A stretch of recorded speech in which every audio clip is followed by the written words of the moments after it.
Meus queridos e prezados irmãos da TV Caminho Livre, que a graça e a paz do Senhor Jesus estejam com todos vocês.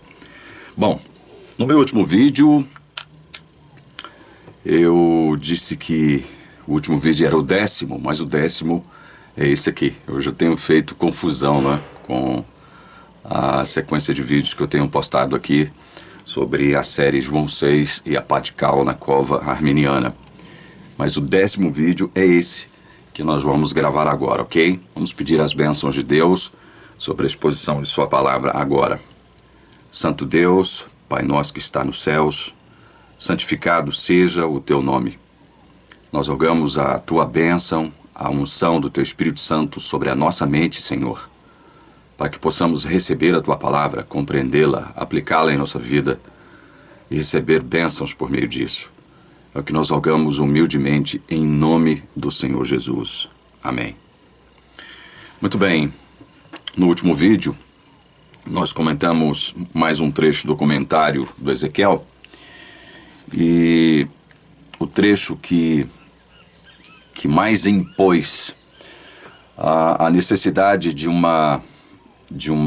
comentário maior, né? Aquele texto que exigiu que nós nos fixássemos nele para que nós pudéssemos trabalhar as suas implicações, foi esse aqui, abre aspas para o Ezequiel Gomes.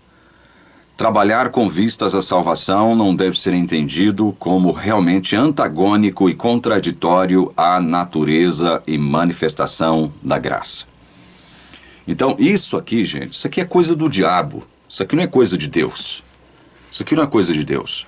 Nós temos mostrado que, ao longo dessa série, que Deus não dividirá a sua glória com ninguém. Deus não tem parceiros na história da salvação. Deus não tem cooperadores na história da salvação. A salvação pertence a Ele. Jonas 2,9. É o que a Bíblia diz. Estamos mostrando o que a Bíblia diz em contradição com aquilo que o senhor Ezequiel Gomes diz.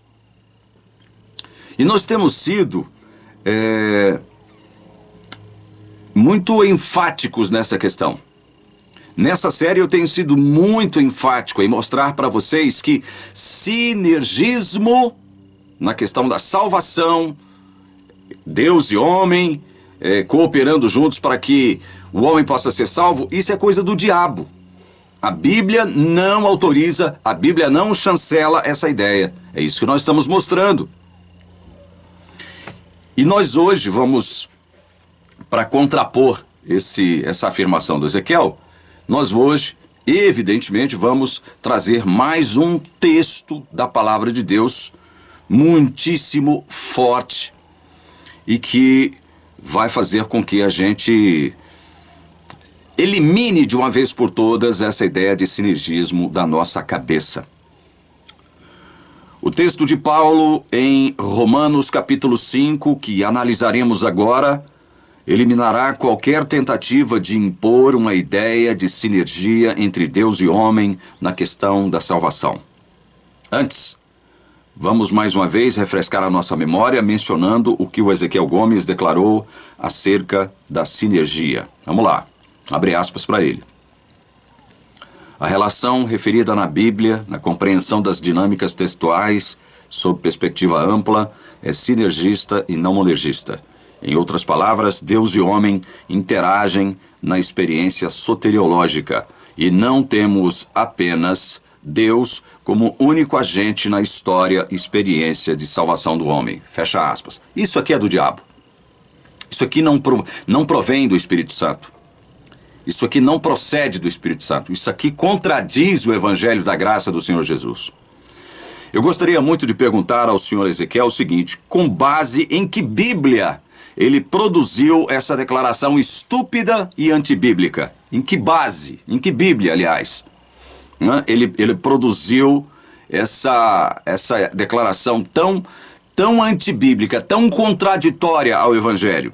Sim, porque na nossa Bíblia, que contém 66 livros e é composta pelo Velho e pelo Novo Testamentos, já demonstramos até aqui que não existe a mínima possibilidade de se assumir tal imbecilidade. Por exemplo, em Isaías 48:11, o Senhor afirma categoricamente algo que colocará essa declaração do Ezequiel em rota de colisão com seu evangelho: não darei a mais ninguém a minha glória. Que parte de não darei a mais ninguém a minha glória o Ezequiel Gomes ainda não entendeu?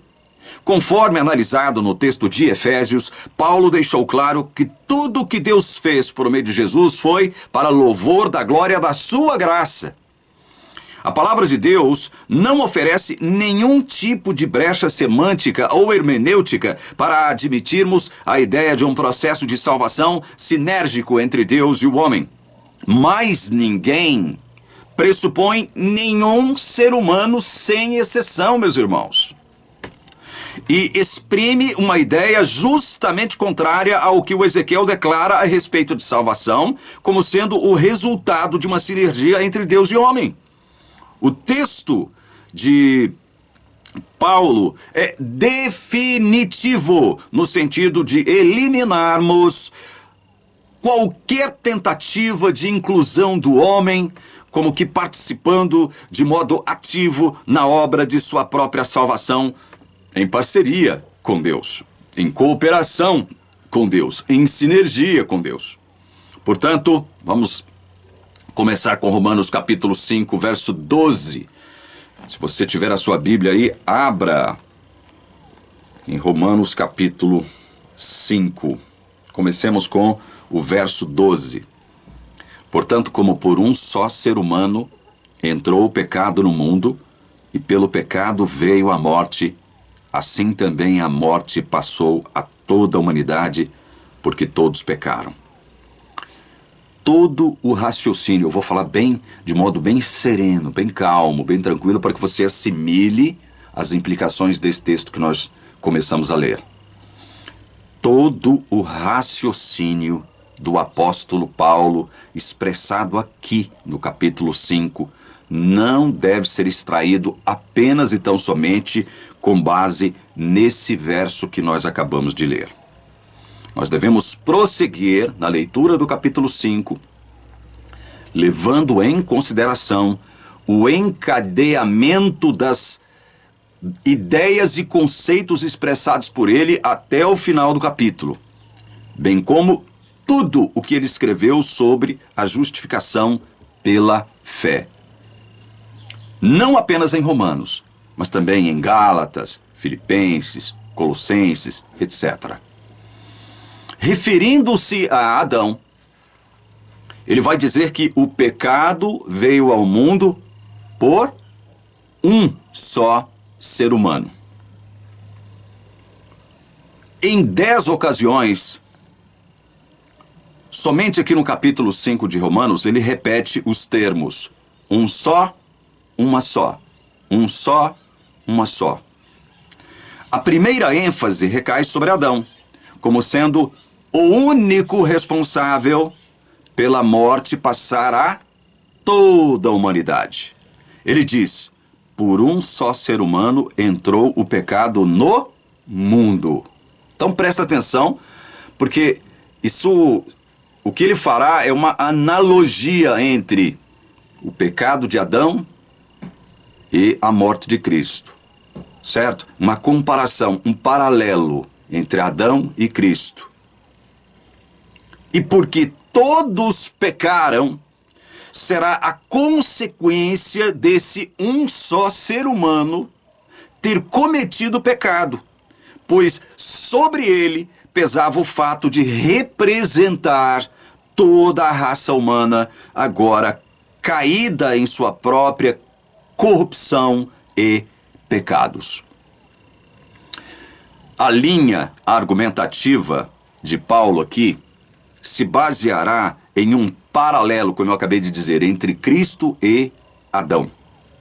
Adão como representante de uma raça. Cristo como representante de um povo. Presta atenção nesse detalhe aqui, isso aqui é muito importante. Adão como representante de uma raça que caiu por completo, toda ela. E Cristo não mais representando uma raça, mas representando um povo. Isso é importante você entender.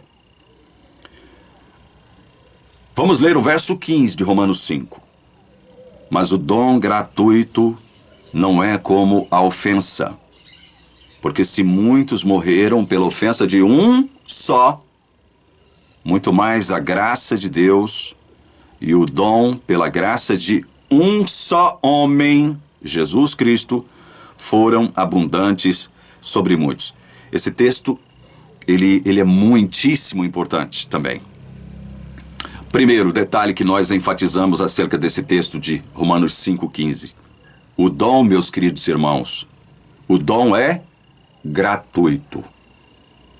Dom é gratuito. Não se paga por um dom. Esse dom gratuito não nos imporá nenhum preço para que nós paguemos por ele. Até porque nós não teríamos como pagar por esse dom e continuar vivendo. O dom é gratuito. Não se pode fazer nada para negociar esse dom, porque ele nos vem de graça. É dom gratuito. Isso significa também que o homem não tomou parte na decisão de Deus enviar o seu dom. O homem não tomou parte nisso. Essa decisão de Deus enviar o seu dom é única e exclusivamente dele. É uma decisão soberana dele. Deus Pai, Deus Filho e Deus Espírito Santo, na eternidade, tomaram essa decisão. O homem não participou dela. Novamente, o apóstolo faz questão de frisar que muitos morreram pela ofensa de um só. Leiamos de novo o verso 15. Mas o dom gratuito não é como ofensa. Porque se muitos morreram pela ofensa de quantos? Um só. Muito mais a graça de Deus e o dom pela graça de Deus, pela graça de um só homem, Jesus Cristo, foram abundantes sobre muitos. Então ele diz, olha, muitos morreram pela ofensa de um só. Mas isso é contraposto pelo fato de que a graça de Deus e o dom pela graça de um só homem, Jesus Cristo, abundou sobre muitos. Vejam o paralelo entre Adão e Cristo. O único homem a participar ativamente de nossa justificação foi Jesus. O texto de Romanos 5,15 já começa nos mostrando isso. Um só homem é o responsável pela graça que nos salva, que nos justifica. Por isso o dom é gratuito, porque ele sobrevém por meio de Cristo. Jesus é o dom. Eu não tenho dito isso desde o início, desde o primeiro vídeo que nós gravamos na série aqui, João 6 e a pá de cal na cova arminiana. Eu não tenho dito que Jesus é o dom. João 6 não mostra isso, que Jesus é o próprio dom de Deus. Ele é a própria comida que ele dará. Porque o Pai o chancelou, o Pai autorizou ele, o Pai aprovou isso. A vinda dele como dom de Deus ao mundo. Deus deu o seu Filho unigênito para que todo que nele crê não pereça, mas tenha vida eterna. O que João 6 trata de explicitar é isso. Jesus é a própria comida, Jesus é o próprio dom. Aqui em Paulo capítulo 5 nós temos um texto que mostra claramente isso. O único homem a participar ativamente de nossa justificação foi Jesus. Fora ele, mais ninguém terá o direito de dizer que participou do processo de sua salvação. Olha o verso 16, leemos aí, Romanos 5,16. Porque o julgamento derivou de uma só ofensa para a condenação. Mas a graça deriva de muitas ofensas para a justificação. Veja, essa uma só ofensa desse um só homem, Adão, ela produziu o quê? Condenação. Ela produziu o quê? Muitas ofensas. Mas a graça deriva dessas muitas ofensas para a justificação, que esse um só, pela graça de Deus, produz em nós. Os arminianos não aceitam o fato de que a condenação de toda a raça humana derivou somente da ofensa de Adão. Eles não aceitam isso. Esse aqui é um texto com o qual todos os arminianos têm conflito, estão em tensão com esse texto. Eles estão em tensão, em conflito com muitos textos, né? Porque eles não aceitam muita coisa da Bíblia, especialmente do Novo Testamento. E vão inventar uma série de desculpas e pretextos para não aceitar os textos como eles estão expressados, seguindo uma linha de raciocínio harmônica. Eles são mestres em quebrar a corrente. Eles são mestres em desfazer uma corrente harmônica que existe na palavra de Deus com relação ao Evangelho da Graça. Os arminianos irão afirmar que Adão, veja só, Adão é responsável pelos seus próprios pecados, enquanto nós somos os responsáveis pelos nossos próprios pecados. Veja que isso não está totalmente errado. Isso não está totalmente errado. Adão é responsável pelos seus pecados. Nós também somos responsáveis pelos nossos pecados. Agora, o que trouxe a morte a toda a humanidade, inclusive aos bebezinhos, às criancinhas, que morrem antes mesmo de saber discernir o certo do errado, antes mesmo de cometer pecado, essa morte que sobrevém a esse bebezinho, essa criancinha, ela é consequência de quem? Do pecado de Adão. Para eles, para os arminianos, Deus seria injusto em condenar toda a raça humana pelo pecado de um só. Para os arminianos, Deus seria injusto se ele fizesse isso. Argumentam do seguinte modo: que culpa tenho eu pelo pecado de Adão? Foi ele que pecou, não eu. Não posso ser responsabilizado pelo pecado de outro. Eu morro porque sou condenado pelo meu pecado e não pelo pecado de Adão. É isso que eles vão dizer. E ainda vão dizer que as criancinhas que morrem em tenra idade, sem terem cometido nenhum pecado, morrem por conta de terem herdado uma condição espiritual corrupta e uma condição física debilitada de seus pais. É isso que eles vão dizer.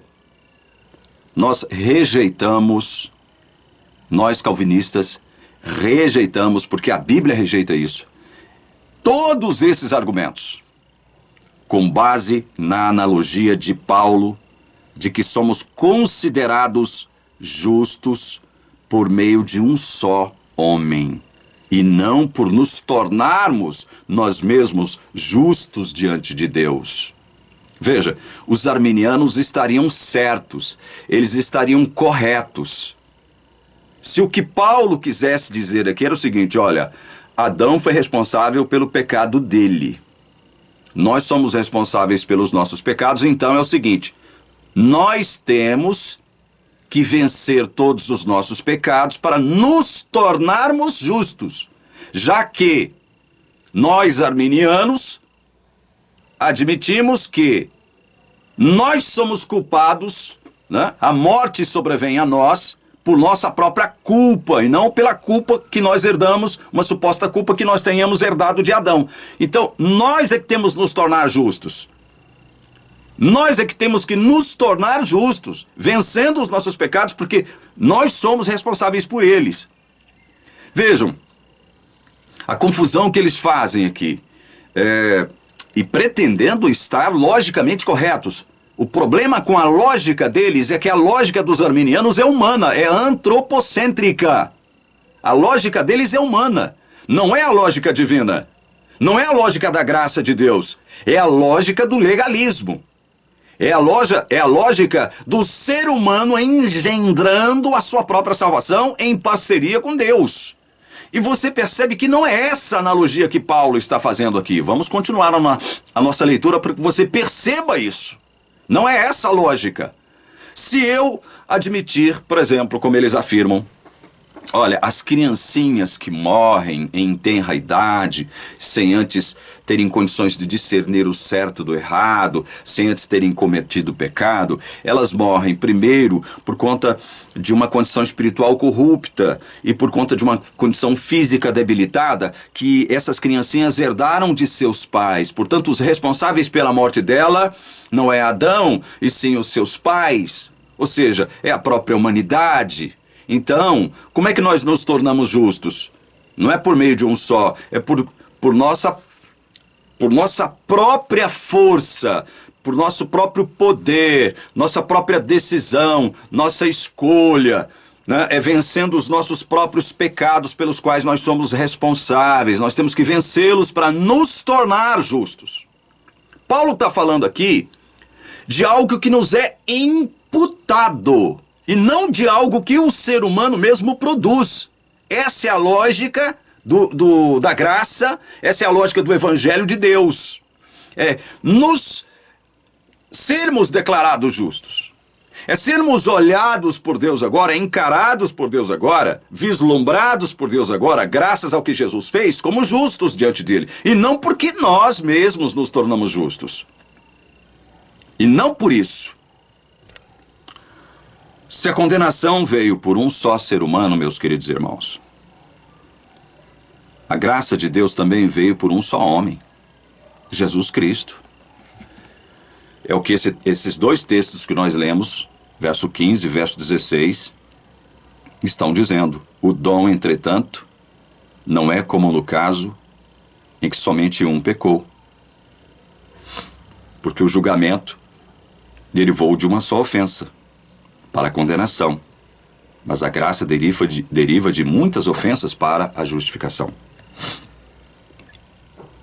Gente, a argumentação de Paulo é perfeita e nem remotamente admite a ideia de que cada um de nós é responsável pela nossa própria salvação, da mesma forma que somos responsáveis pelos nossos próprios pecados. A condenação de toda a raça derivou de uma só ofensa. Uma só ofensa.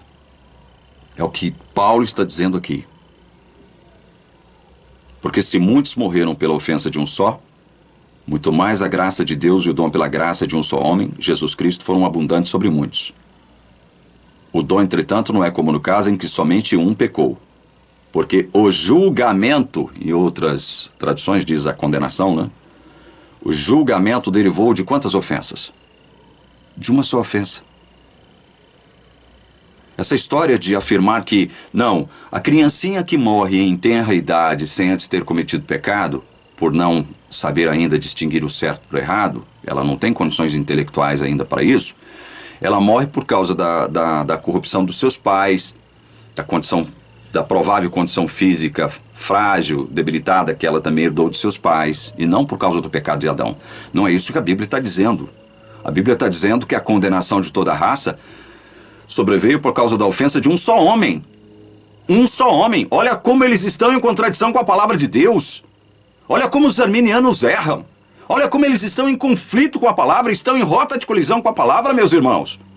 Estamos mostrando isso desde o primeiro vídeo aqui para vocês. A condenação de toda a raça derivou de uma só ofensa, diz aqui o verso 16. Procedente de um só ser humano, diz o verso 12. É isso que Paulo está tentando mostrar. Até agora, o apóstolo Paulo não dá margem para inferir que a salvação pela graça derive de uma suposta sinergia entre Jesus e o homem. A analogia empregada pelo apóstolo Paulo não permite essa conclusão. Verso 17. Se a morte reinou pela ofensa de um só, e por meio de um só, muito mais, olha isso aqui, os que recebem a abundância da graça e o dom da justiça reinarão em vida por meio de um só, a saber, Jesus Cristo. Olha só que verso maravilhoso esse também. Vocês estão vendo que Paulo só vai aprofundando essa ideia? Um só trouxe pecado e condenação a toda a raça humana, mas um só traz a justificação para muitos. Quem são esses muitos? Está aqui no verso 17. Os que recebem a abundância da graça. Ou seja, esses recebem. Eles não produzem, eles recebem. Veja que a dinâmica é de lá para cá. Não é daqui para lá. Vocês estão entendendo? É a mesma coisa da fé. A fé vem. A fé não vai. A fé vem. O que vai é o meu crer em Jesus, mas o meu crer em Jesus só vai porque a fé antes veio. Então, olha, o verso 17. Os que recebem a abundância da graça e o dom da justiça, abundância da graça, favor imerecido, dom da justiça. O dom é gratuito. Eu recebo de graça, como favor imerecido. Eu recebo, vem de outro para mim, vem de fora para dentro de mim. Vem de lá para cá. Essa é a dinâmica. Reinarão em vida por meio de quantos? De mim e de Deus, porque eu participo com Ele em sinergia da minha salvação? Não, um só, a saber, Jesus Cristo. Não há parceria nessa história aqui. Não há sinergia nessa história. Só tem um agente da salvação aqui, contrariando o senhor Ezequiel Contraditório Gomes, que insiste em afirmar que Deus e homem interagem na experiência de salvação. Que Deus não é o único agente da história e experiência da salvação humana. Meu Deus do céu! Esse homem, ele tem um conflito com a palavra de Deus enorme.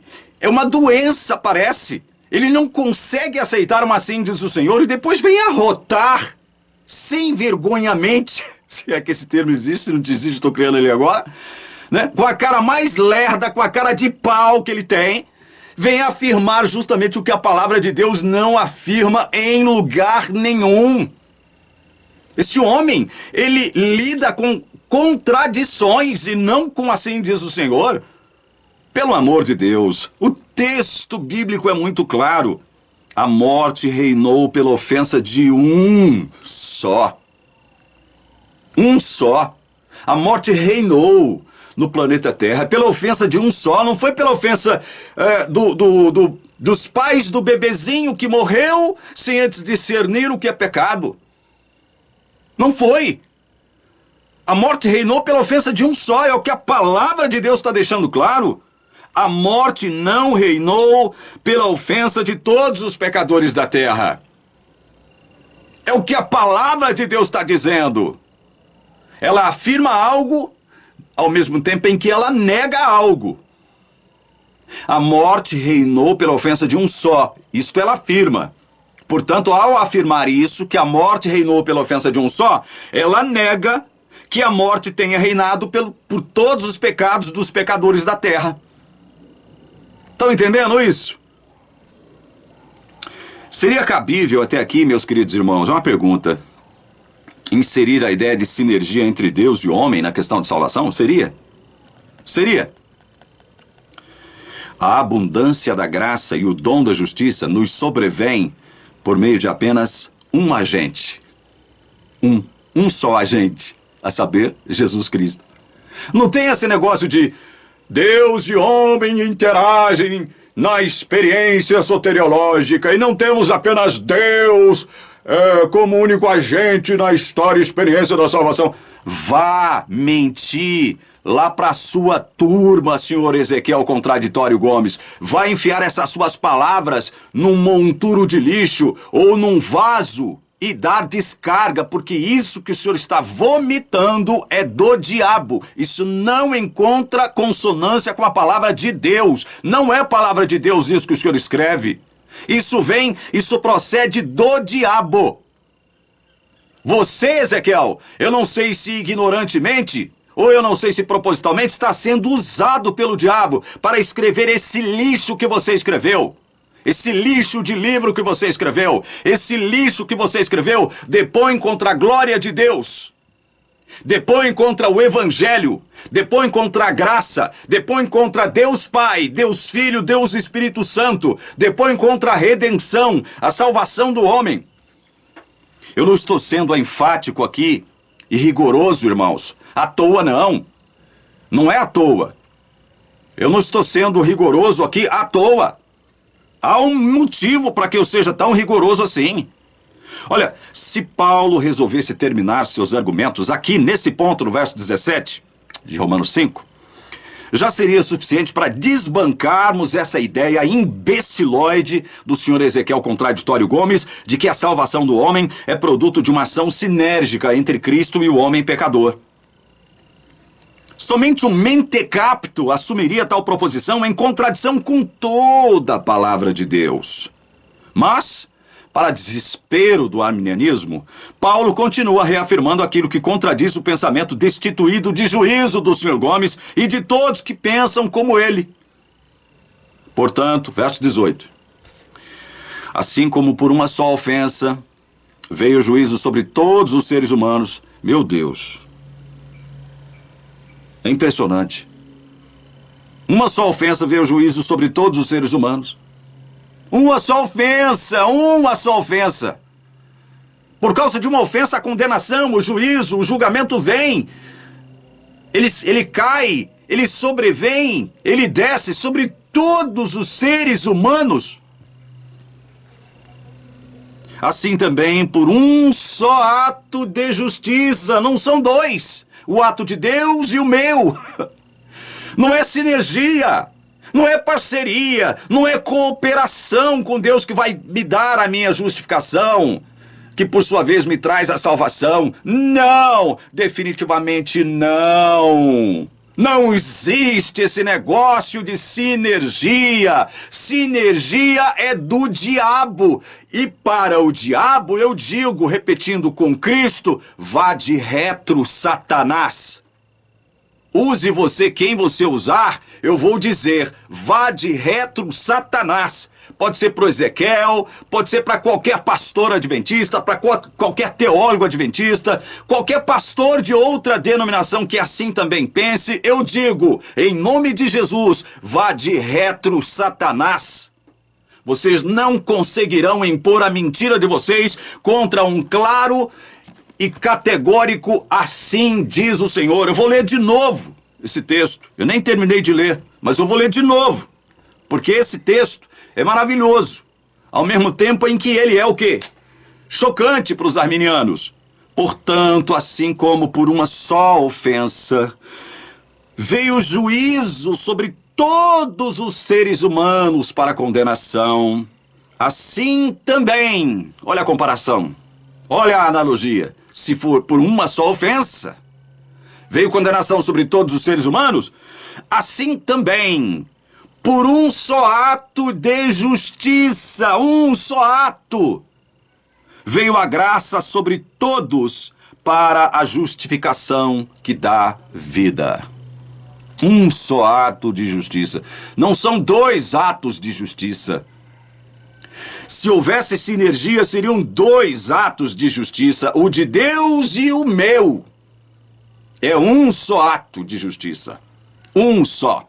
Não há parceria, não há cooperação, não há sinergia entre Deus e homem. Não há isso. Não há essa história. A sentença, por um só ato de justiça veio a graça, exigirá a conclusão de que a nossa salvação é resultado de uma única ação perpetrada por uma única pessoa. Uma única pessoa. É isso que o texto deixa claro, inequívoco aqui. É insofismável essa conclusão. Só sofismo aqui em cima dessa conclusão os instrumentos do diabo. Os instrumentos do diabo é que sofismo em cima dessa conclusão aqui que eu estou mostrando para vocês. A possibilidade de inserir mais alguém como coparticipante da obra que culminou na redenção dos escolhidos de Deus é zero. Zero. Assim como o juízo que trouxe a condenação a toda a raça veio por uma só ofensa, de um só ser humano, Adão, a justificação que dá vida também veio por meio de um só, a saber, Jesus Cristo. Viram a comparação? Uma ofensa gerou condenação para todos os seres humanos. Mas um só ato de justiça de um só homem, trouxe o quê? Justificação, salvação, trouxe vida. A todos por quem ele morreu. Em relação ao verso 18, presta atenção nisso aqui, meus irmãos. Presta atenção nisso aqui. Em relação ao verso 18, os arminianos ainda fazem uma tentativa fracassada de emplacar a ideia de que, ao morrer na cruz, Cristo teria providenciado a oportunidade, olha só, a oportunidade de salvação sobre todos os homens, se esquecendo que esta expressão aqui do capítulo 5, verso 18, vamos ler o verso 18 para que vocês possam entender onde é que eu quero chegar aqui com esta afirmação dos arminianos. Vamos ler de novo, para que vocês tenham uma ideia.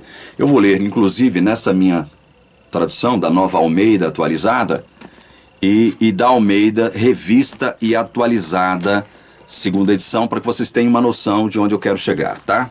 Vamos comparar texto com texto e tentarmos assimilar mais uma vez um imbróglio arminiano com base no versículo 18 do capítulo 5 de Romanos. Leamos.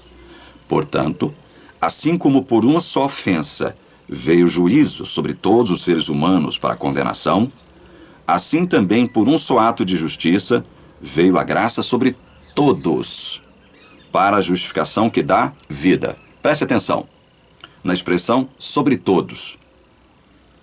Por um só ato de justiça veio a graça sobre todos para a justificação que dá vida. Um só ato de justiça. Veio a graça sobre todos. Vamos ler na Revista Atualizada como é que esse texto está? Vocês vão me entender onde eu quero chegar aqui. Vamos lá. Na Revista Atualizada, eu leio o verso 18. Pois assim como por uma só ofensa veio o juízo sobre todos os homens para a condenação, assim também por um só ato de justiça veio a graça sobre todos os homens para a justificação que dá vida. Esse texto fala sobre todos os homens. O texto da Nova Almeida Atualizada só fala sobre todos. Bom, os arminianos, então, com base nessa expressão, eles fazem uma tentativa fracassada de emplacar a ideia de que, ao morrer na cruz, Cristo teria providenciado a oportunidade de salvação sobre todos os homens, se esquecendo que essa expressão está vinculada somente aos que recebem a abundância da graça e o dom da justiça, e não a todos os homens sem exceção. Veja, Paulo ele não seria contraditório aqui, como ele nunca foi contraditório em lugar algum dos seus escritos. Ele não seria contraditório em uma matéria tão grave como essa que ele está expondo aqui, num tema tão importante como esse. Ele não seria contraditório. Então vem o arminiano e está dizendo, não, tá vendo? A graça, a justificação que dá vida veio sobre todos os homens. Só que eles se esquecem também de um detalhe, né? Olha só. Assim também por um só ato de justiça. Um só ato de justiça. Não houve sinergia aqui. Tem esse detalhe também. Um só ato de justiça. E esse ato foi praticado por quem? Jesus. Não há sinergia. Por um só ato de justiça, veio a graça sobre todos para a justificação que dá vida. E esse todos, ou todos os homens da Revista Atualizada, não significa toda pessoa da face da terra, sem exceção. Porque senão, toda pessoa da face da terra, sem exceção, seria salva. Jesus não veio dar esse negócio de oportunidade de salvação. Isso é outra lorota, isso é outra bobagem do arminianismo. Oportunidade de salvação. Jesus veio morrer para dar oportunidade de salvação. E aquele imbecilóide do pastor adventista Jacó, ex-pastor, né, porque já lhe retiraram as credenciais também. Esse imbecil desse Jacó é um petulante, arrogante, também, assim como o senhor Ezequiel Gomes. disse aqui num culto em Goiânia o seguinte: Jesus já salvou todo mundo, já salvou o planeta Terra inteiro. Eu fiquei abismado em saber, em prestar atenção no argumento dele, né, nas implicações disso que ele disse. Eu fiquei pensando, como é agora que ele vai desenvolver esse raciocínio, já que Jesus salvou todo mundo? Na cruz, Jesus salvou todo mundo. Está todo mundo salvo na cruz de Cristo. O que ele quis dizer, esse imbecilóide desse Jacó, que mora em Santos, São Paulo, hoje, é o seguinte: ele quis dizer o seguinte: quando Jesus morre na cruz, ele vem com a tal oportunidade de salvação para toda pessoa sem exceção. Toda pessoa sem exceção. Jesus morreu por todos sem exceção. E por isso todo mundo já está com a salvação pronta. Basta o quê? Basta o quê? Com o seu livre-arbítrio, aceitar. Esse é o argumento. Bom, por um só ato de justiça veio a graça. Mas claro que isso é impossível. Paulo ainda não terminou. Para desespero do arminianismo. Verso 19. Porque como pela desobediência de um só homem muitos se tornaram pecadores, assim também por meio da obediência de um só, muitos se tornarão justos. Pelo amor de Deus, gente, pelo amor de Deus. Eu fico pensando, Jesus amado, ou eu sou um mentecapto, ou eu sou um descerebrado, ou a minha mente é completamente maluca, ou os meus critérios intelectivos são completamente destituídos de razão, de coerência, de harmonia, ou eu não sei entender aquilo que eu leio.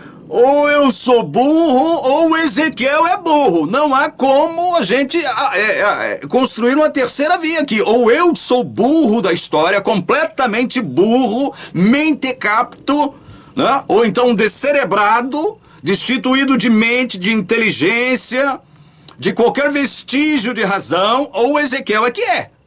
Porque pelo amor de Deus, olha o verso 19 do capítulo 5, pelo amor de Deus, porque como pela desobediência de um só homem, muitos se tornaram pecadores, assim também, por meio da obediência de quantos? De mim e Deus. É isso que o apóstolo está falando? Não, pela obediência de um só, muitos se tornarão justos. É a obediência de um só que é levada em consideração. Não é a obediência de Cristo, juntamente com a minha, em sinergia com Ele, que me justificará, que me salvará, que redimirá todos os meus pecados. Não é, definitivamente não é. Por isso que eu estou dizendo. Só há duas alternativas nessa história. Ou eu sou o burro dessa história, que não sei compreender e entender o que eu leio, de forma clara aqui na palavra de Deus, ou o Ezequiel que é o mentecapto, descerebrado, destituído de juízo e razão dessa história. Não há meio termo, não há uma terceira via, não há uma terceira alternativa. Pelo amor de Deus, gente. Pelo amor de Deus. A partir do verso 12, Paulo vem construindo esse argumento, ele vem desenvolvendo e aprofundando esse argumento. Uma só ofensa de Adão, um só ato de justiça de Cristo. Uma só ofensa de Adão traz condenação a toda a raça, mas um só ato de justiça traz justificação que dá vida a todos aqueles por quem ele morreu. A todos esses que recebem, né? Recebem o dom da graça, o dom gratuito da graça, por meio de quem? De um só. Não há esse negócio de parceria. Ele vem aprofundando isso, vem reafirmando isso. Fica até cansativo ler Paulo, quando você entende, desde o primeiro texto, o que ele quer dizer. Fica até cansativo. Mas por que ele tem que ser cansativo? Porque ele está tentando, meus queridos irmãos, a mesma coisa que eu estou tentando com essa série de vídeos intitulada João 6 e a pá de cal na cova arminiana. Eu estou tentando incutir essa ideia na cabeça de vocês de que o evangelho da graça do Senhor Jesus não tem nada a ver com o que o senhor Ezequiel Contraditório Gomes escreve no seu livro lixo, seu livro mentiroso, seu livro enganoso, seu livro fraudulento. Não tem, meus irmãos.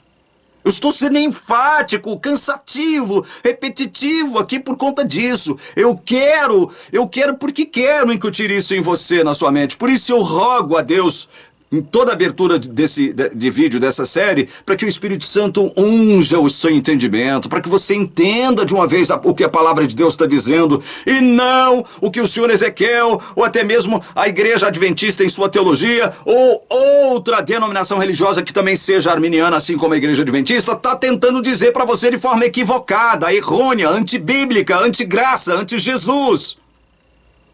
É isso, a gente tem que ser cansativo aqui. A gente tem que, de certo modo, encher o seu saco aqui. Sabe, eu estou usando uma expressão popular aqui, me perdoe por isso. Mas é para que você entenda. A Bíblia é muito clara. Vamos ler de novo? Porque como pela desobediência de um só, muitos se tornaram pecadores, assim também por meio da obediência de um só, muitos se tornarão justos, meus queridos. Veja só. Eu não me tornarei justo por conta de eu mesmo vencer os meus pecados. Por quê? Porque eu não dou conta de vencer os meus pecados enquanto Jesus não voltar e transformar o meu corpo. Meu corpo corruptível em corpo incorruptível e glorioso. Como Paulo afirma em 1 Coríntios capítulo 15 e 3:21 de Filipenses. Enquanto Jesus não voltar e transformar essa carne corruptível em carne incorruptível, né? Esse corpo corruptível, fraco, débil, em corpo glorioso, enquanto Jesus não voltar e fizer isso, eu não dou conta de vencer todos os meus pecados. Mas então como é que fica a minha situação diante de Deus? Já está resolvida, meu querido. Jesus morreu por todos os seus pecados, todos. Todos os seus pecados foram pagos. Ah, isso significa agora que eu posso pecar? Não, meu querido. Significa que você tem que agora procurar se santificar, justamente por conta desse ato maravilhoso de Jesus na cruz, ter pago ali, morrendo na cruz, depois ressuscitado, ter pago a penalidade dos seus pecados e ter dado a você a condição de vida eterna. Ele te dá vida eterna. Ainda que você morra, você será ressuscitado no último dia. Como diz o quê? João 6. Jesus deixa muito claro isso em João 6. Ninguém pode vir a mim se o Pai que me enviou não o trouxer. E eu o ressuscitarei no último dia. Por que Jesus promete isso, meu querido? Depois de dizer que só vai a Ele, ou seja, só crê nele mesmo de verdade, aquele que o Pai permite, aquele que o Pai leva até Ele. E essa não é uma questão de salvação automática, como esse imbecilóide desse Ezequiel quer impor, como sendo nossa visão calvinista da salvação. Não é uma questão de automatismo, porque o próprio Jesus, ele deixa claro o seguinte, olha, eu ressuscitarei no último dia. A responsabilidade de salvar agora é de Jesus. Ele diz claramente em João 6. E aí eu tenho que ler. Eu tenho que ler para esfregar isso na cara desses imbecilóides que querem impor um sentido que a palavra de Deus não dá. É por isso que Jesus diz aqui, olha aqui. Todo aquele que o Pai me dá, esse virá a mim. Olha, todo o que o Pai dá a Jesus não é uma questão de poder ir a Jesus, não. Todo aquele que o Pai verdadeiramente dá a Jesus, esse inevitavelmente vai a Jesus. Aí Jesus diz, e o que vem a mim de modo nenhum, o lançarei fora. Jesus está tomando a responsabilidade de manter este, de guardar este, para ele, está assumindo a responsabilidade para ele, está chamando a responsabilidade para ele. O Pai me deu, então agora o responsável por guardar esse que o Pai me deu sou eu. Vejam, não há sinergia aqui. Aí o que ele diz mais? Verso 38. Porque eu desci do céu não para fazer a minha própria vontade, mas a vontade daquele que me enviou. Opa. Então qual é a vontade do Pai que te enviou, Jesus? Olha o verso 39. E a vontade de quem me enviou é esta. Olha só. Qual é a vontade?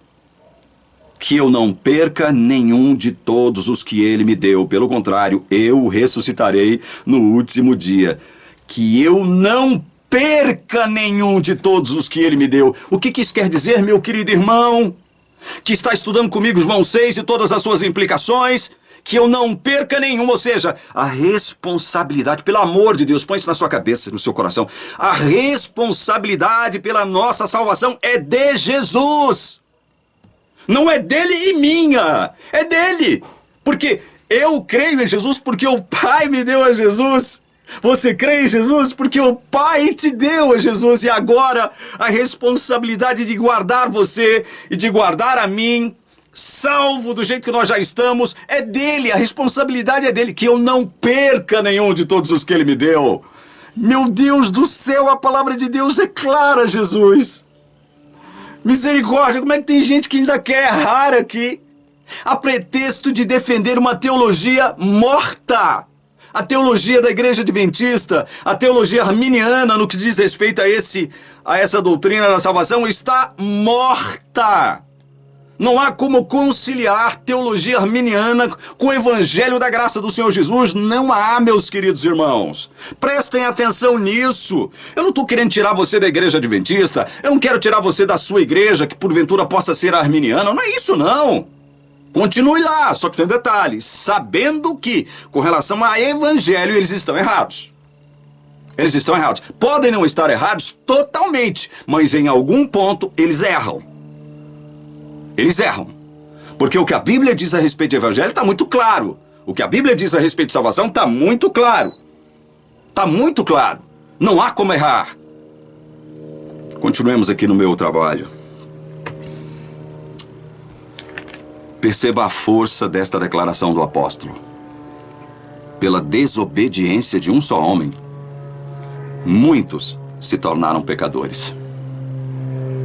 Uma desobediência produziu muitos pecadores.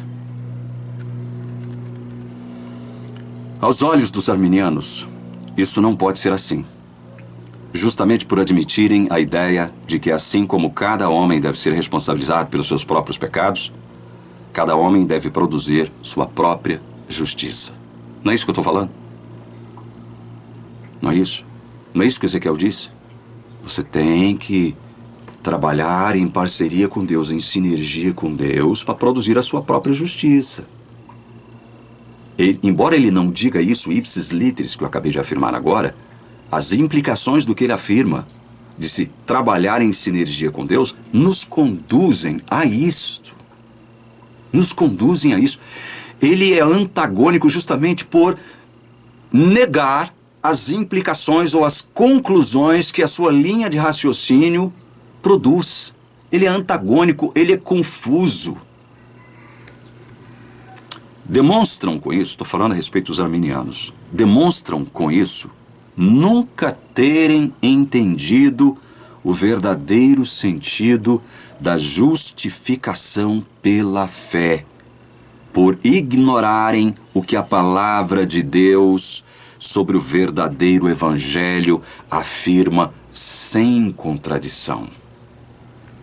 Se todos os homens, sem exceção, se tornaram pecadores por meio da desobediência de Adão, todos os eleitos se tornarão justos pela obediência de um só, a saber, Jesus Cristo. Agora, presta atenção nesse pensamento de alguém. Eu cometi um ato falho aqui no meu trabalho porque eu perdi o autor do que eu vou te dizer agora, do argumento que eu vou te mostrar agora. Eu perdi o autor, eu não sei quem é, eu esqueci de anotar o nome do autor e onde eu li isso, só sei que eu li num dos meus comentários de Romanos. Depois eu tenho que pesquisar para saber quem foi que disse isso aqui. Qual teólogo, dentre todos os que eu já estudei, que comentam Romanos que disse o que eu vou lhes dizer aqui agora. Preste atenção nesse pensamento aqui. Porque esse pensamento ele foi construído com base no que os arminianos argumentam como sendo uma refutação de tudo que nós estamos mostrando aqui. Então vamos lá, presta atenção. Olhe para Adão e enxergue a si mesmo. Você, embora nada tivesse feito, foi declarado pecador. Não é verdade? Vou repetir. Olhe para Adão e enxergue a si mesmo. Você, embora nada tivesse feito, foi declarado pecador. Olhe para você mesmo em Cristo e veja que, embora você nada tenha feito, foi declarado justo.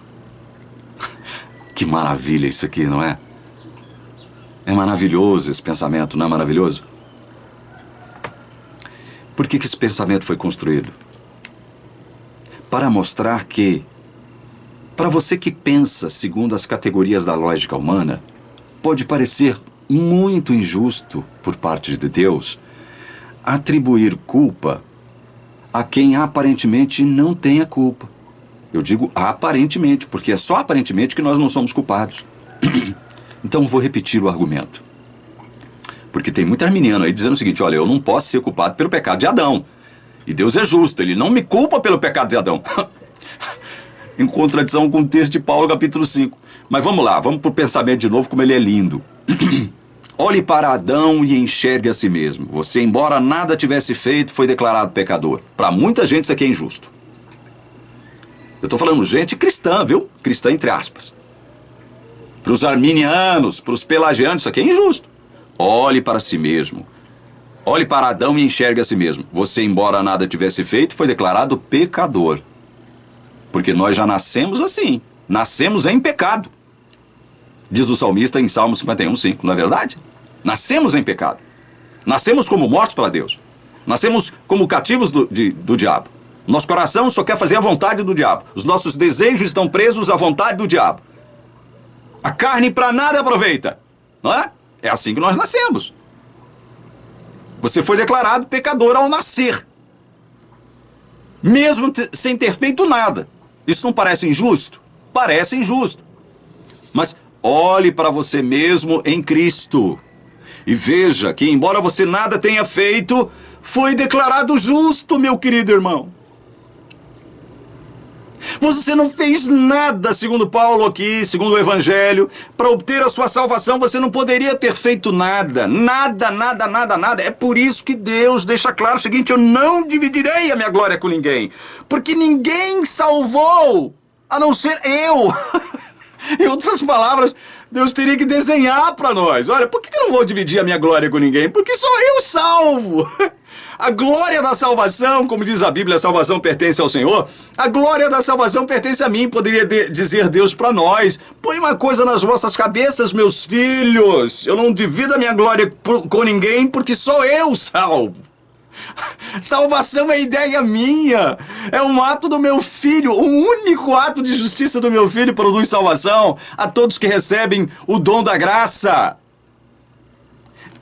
Meu Deus do céu, será que é preciso desenhar? Gostaria de apresentar um silogismo com base em duas premissas aceitas pelo senhor Ezequiel Contraditório Gomes e pelos arminianos em geral, e que são expressadas no texto de João 6, ou seja, são o quê? Presumidas no texto de João 6, não expressadas. Eu me expressei mal aqui, né? Elas são presumidas em João 6. Prestem bem atenção nesse silogismo que eu gostaria de apresentar para o senhor Ezequiel Contraditório Gomes e para a sua turma de arminianos. Em João 6 está presumido a ideia de que Deus é onisciente.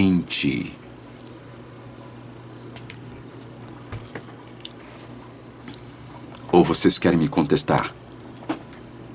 Estou dando uma chance para vocês me contestarem. base em João 6, nós não podemos presumir que Deus seja onisciente? Eu penso que sim. Tanto é verdade que estou aqui afirmando isso. Deus é onisciente. Então essa é a primeira premissa. Vamos à segunda premissa? Jesus é Deus. Jesus é Deus. Eu creio que vocês também aceitem isso. Jesus é Deus. Veja, só um parêntese aqui.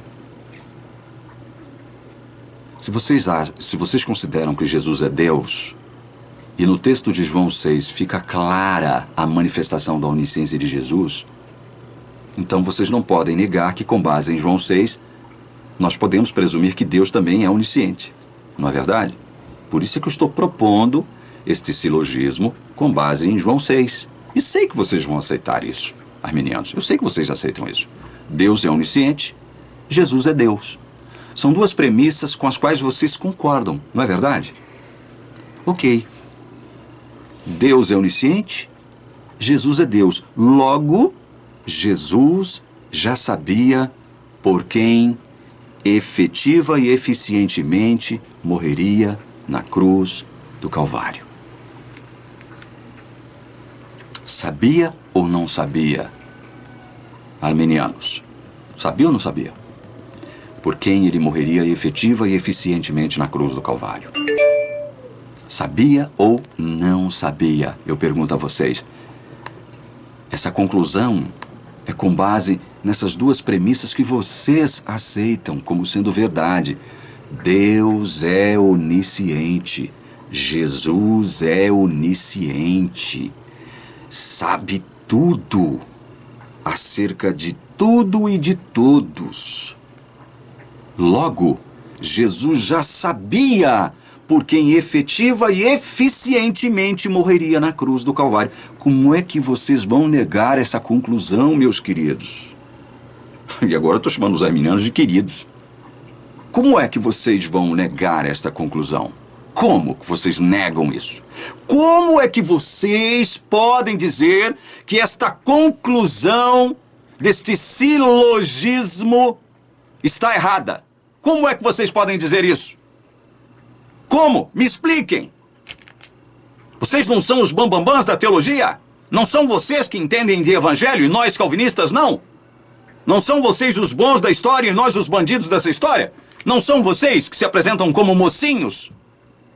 Então me digam, como é que vocês rejeitam isso aqui, seus imbeciloides? Seus malandros? Vocês lutam contra a palavra de Deus. Vocês depõem com esse evangelho falso, fraudulento de vocês contra o verdadeiro evangelho. Vocês não têm conhecimento do evangelho. Vocês são ladrões da glória de Deus. É isso que vocês são. Vocês deviam tomar vergonha na cara e aceitar de uma vez por todas um assim diz o Senhor, como Deus expressa na sua palavra de modo claro, categórico. Parem de ser sem vergonhas com relação ao evangelho. Seus larápios. Se esse silogismo estiver correto, eu pergunto, como alguém a quem Deus já sabe que está salvo, ou que será, poderá perder a salvação? Estou perguntando para você, meu irmão e minha irmã que assiste esse vídeo, comprometido com a busca da verdade. Eu pergunto para você que está comprometido com a busca da verdade. Eu vou fazer a pergunta de novo. Como alguém a quem Deus já sabe que está salvo, ou que se salvará, poderá perder a salvação? Se Deus já sabe que alguém está salvo, ou que alguém se salvará, Deus sabe porque Ele é onisciente. Como esse alguém poderá perder a salvação? Meu Deus, me expliquem isso, pelo amor de Deus. Me expliquem. Romanos 8:30. E aos que predestinou, eu elimino aqui desse texto o que está contido no texto anterior, do pré-conhecimento, tá? Então nós vamos para o verso 30. E aos que predestinou, a esses também chamou. Olha, e aos que predestinou, a esses também chamou. E aos que chamou, a esses também justificou. E aos que justificou, a esses também glorificou. Nesse verso 30 de Romanos 8, observamos um processo desenvolvido única e exclusivamente por Deus. Esse processo é constituído por 4 etapas. Nós não mostramos aqui o verso anterior, que mostra a primeira etapa, que é o pré-conhecimento salvífico de Deus. Ele pré-conhece, ele conhece ainda na eternidade, aqueles a quem ele predestinou, chamou, justificou e glorificou. Perceba que está tudo aqui no passado. No passado. A esses que Deus pré-conheceu, paradoxalmente lá na eternidade, ele predestinou, repetindo, chamou, justificou, glorificou. Esse processo é desenvolvido única e exclusivamente por Deus. Única e exclusivamente por Deus. Nesse verso 30 nós temos 4 etapas desse processo, que é constituído por 5 etapas. Mas em todas essas etapas, o único agente é Deus. Perceba que não há a menção à santificação, pois esta não pode ser a causa de salvação, e sim efeito dela. Outro ponto importante acerca da santificação é que ela não é uniforme, ou seja, ela não é igual em todo ser humano, em todo crente, em todo cristão. Cada pessoa tem um tipo de relação com Deus, e nessa relação os graus de comprometimento vão variar de acordo com a vocação de cada um. É por isso que a santificação não é uniforme. Esse processo desencadeado esse processo foi desencadeado pelo propósito de Deus. Foi o propósito de Deus que desencadeou esse processo, sobre o qual nós falamos agora. Deus pré-conheceu. Eu não citei esse verso aqui, onde ele cita isso. No verso 29 ele diz isso, que pré-conheceu. Estamos analisando as 4 etapas do verso 30. Mas esse processo foi desencadeado pelo propósito de Deus, que ainda na eternidade conheceu pactualmente todos esses que seriam objetos de sua graça. Pois aqueles que Deus de antemão conheceu, ele também predestinou para serem conformes à imagem de seu Filho, a fim de que ele seja o primogênito entre muitos irmãos. Romanos 8, 29. Esse tipo de conhecimento aqui, meus irmãos, que nós estamos afirmando, é especial por se tratar de um conhecimento eletivo. Deus mesmo se comprometeu a salvar todos aqueles a quem ele soberanamente escolheu. Mas devemos sempre dar graças a Deus por vocês, irmãos amados pelo Senhor, porque Deus os escolheu desde o princípio para a salvação, pela santificação do Espírito e fé na verdade. Olha só que texto maravilhoso esse. Eu esqueci de anotar a referência desse texto aqui. Se não me engano, é 2 aos Tessalonicenses, capítulo 2, verso 13. Vamos conferir? Para ver se é esse texto mesmo. É isso mesmo. Esse texto que eu acabei de ler se encontra em 2 aos Tessalonicenses, capítulo 2, verso 13. Eu vou ler de novo. Mas devemos sempre dar graças a Deus por vocês, irmãos amados, pelo Senhor, Porque Deus os escolheu desde o princípio para a salvação, pela santificação do Espírito e fé na verdade. Percebam que a responsabilidade, segundo a Bíblia, pela nossa santificação, pertence a quem? Ao Espírito Santo. Ele é o agente que não só produz a vivificação, ou seja, nos chama a vida, nos concede o dom do arrependimento pelos nossos pecados, nos convencendo, nos persuadindo, nos concede o dom da fé, que nos capacita a crer em Deus Pai, Deus Filho, Deus Espírito Santo. E é Ele que depois vai conduzir esse processo de santificação em nós. Porque Ele está para sempre conosco, segundo o que Jesus prometeu em João 14, verso 16, se não me engano. João 14, Jesus promete: eu vos darei outro Consolador e Ele estará para sempre convosco. Como é que nós podemos perder a salvação, meu Deus do céu? Eu fico me perguntando por conta disso. Em 2 Timóteo 2,19, o Senhor diz: olha, o Senhor conhece os que lhe pertencem. O Senhor conhece os que lhe pertencem. Como é que Jesus poderá perder alguém para o diabo? Dentre esses que o Pai lhe deu, como que Jesus vai perder? Como? Como jamais se perderão esses a quem o Pai deu soberanamente a Jesus? Pois Jesus, Deus, o Espírito Santo, conhece a todos. O Senhor conhece os que lhe pertencem. 2 Timóteo 2,19. O próprio Jesus afirma: conheço as minhas ovelhas. João 10,14. Se Deus os conheceu como salvos antes da fundação do mundo, como se poderia alegar a possibilidade de perdição a esses a quem Ele pré-conheceu, predestinou, chamou, justificou e glorificou? Como?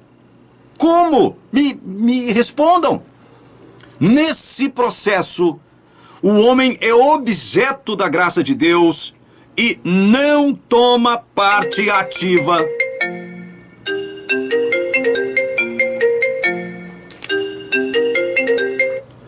Nesse processo, o homem é objeto de Deus e não toma parte ativa em sua própria salvação de maneira sinérgica. Não há essa possibilidade. Como alguém a quem Deus entregou ao Filho para que ele o salvasse, não se salvará? Me respondam, arminianos. Seus donos da verdade, vocês não são os donos da verdade? Me respondam essa pergunta: como alguém a quem Deus entregou ao Filho para que ele o salvasse, não se salvará? E não venham com esse papo de salvação automática, não, que isso é lorota, isso é bobagem, já mostrei porque que isso é lorota e bobagem. E tô acabando de mostrar de novo porque que é lorota e é bobagem. Assim como lhe deste autoridade sobre toda a humanidade, a fim de que ele conceda a vida eterna a todos os que lhe deste. Eu te glorifiquei na terra, realizando a obra que me deste para fazer. João 17, versos 2 e 4. A obra de salvação não foi concluída por homem algum em uma suposta sinergia com Deus, mas por aquele a quem unicamente pertence a glória de nossa salvação, Cristo Jesus. Se Jesus já concedeu a vida eterna a todos aqueles que o Pai lhe deu, quem teria coragem de dizer o contrário?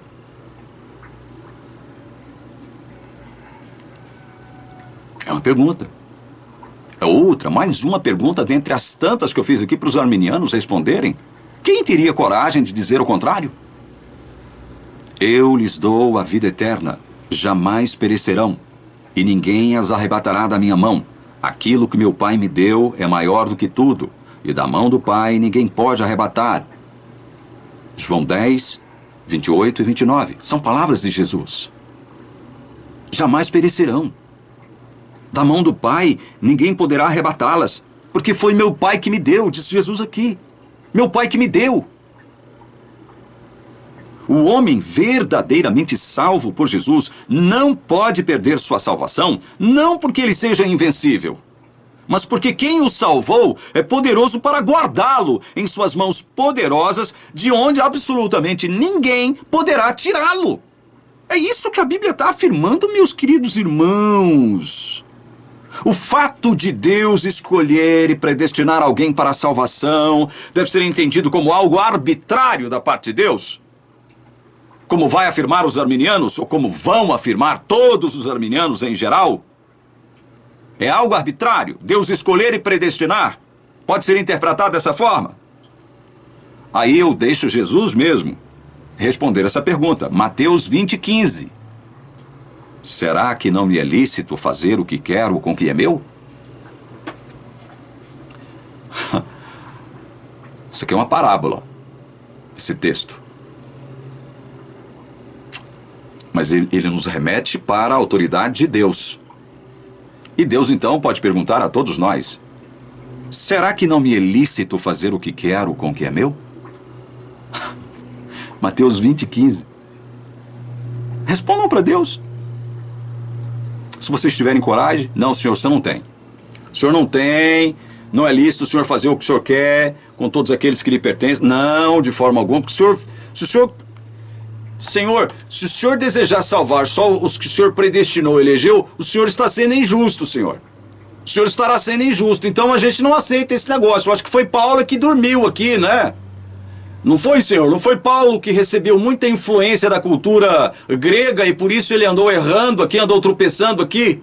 Não foi isso? Porque não é possível, senhor, a gente concordar com isso.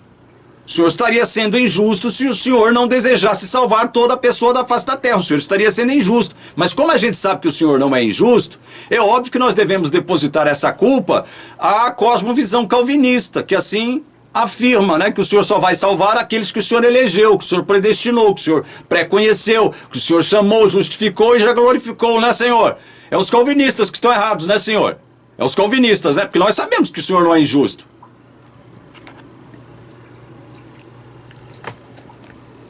Paulo corrobora dizendo, Efésios 1:11, em Cristo fomos também feitos herança, predestinados segundo o propósito daquele que faz todas as coisas conforme o conselho da sua vontade.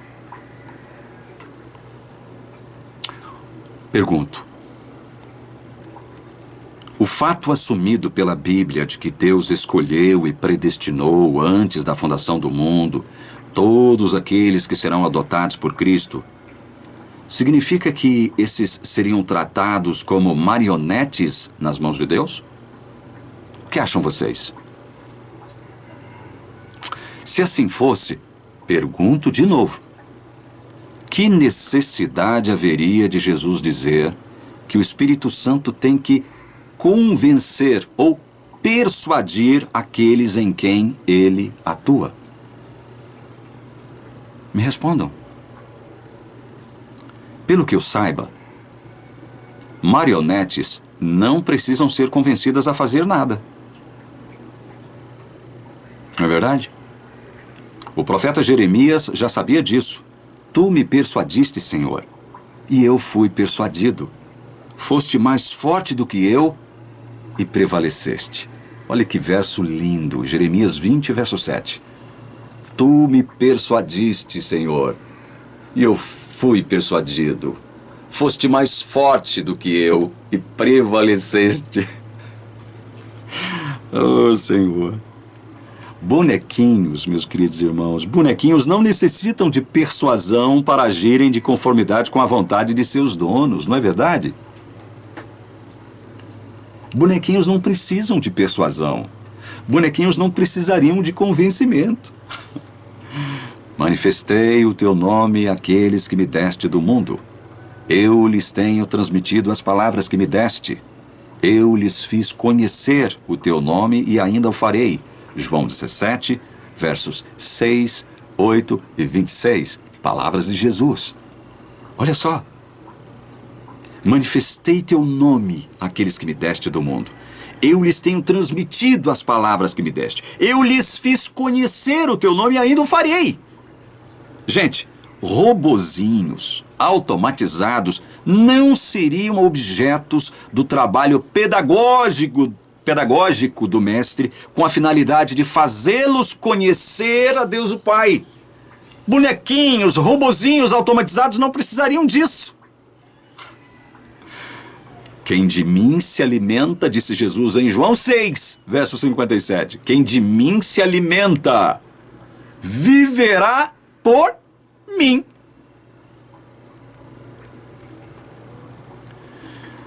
Meros objetos inanimados não são orientados a se alimentar da carne e sangue de Jesus. Até porque a alimentação implica em um processo diário que envolve vontade, algo que coisas sem vida não têm. Nós calvinistas não temos medo da verdade, assim como não necessitamos de desculpas ou pretextos inescrupulosos para crer no que a Bíblia não sanciona, como faz o senhor Ezequiel Contraditório Gomes e sua turma arminiana. A ideia de sinergia na salvação do homem procede originalmente daquele a quem Jesus chama de o pai da mentira e que jamais se firmou na verdade, João 8,44. Insistir nisso é tentar roubar a glória que somente a Deus pertence e que ele não dividirá com mais ninguém, Isaías 48,11. O senhor Ezequiel Contraditório Gomes cita alguns textos para tentar fundamentar a ideia de que não há eleição incondicional e predestinação para a salvação desde antes da fundação do mundo, e que Jesus teria vindo com o propósito de salvar toda a criatura da terra.